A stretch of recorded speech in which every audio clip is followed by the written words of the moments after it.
This chap came to our school to talk about his charity to make the lepers better in India.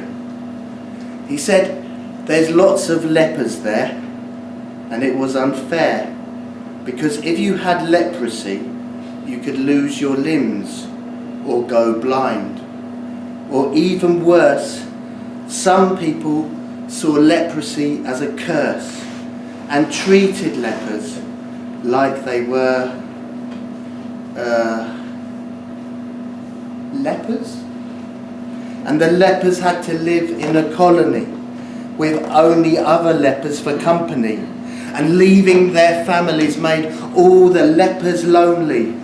But there was hope, because for only a few quid in an envelope, he could help make the lepers better, or at least make the lepers better cope. Well, I remembered Jesus did it for free, with no administration fee.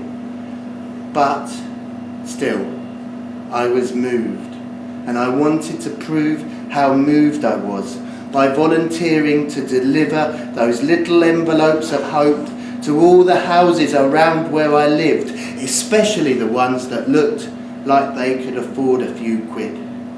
And so I did. And the next week I went back whistling optimism down every long and winding, perfectly pebbled drive to ring on the doorbells and tell their residents that hope had arrived for the lepers of India.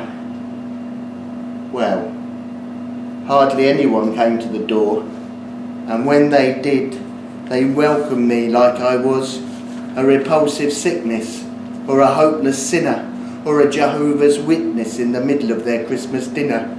Lepers, you say? They said. India, you say?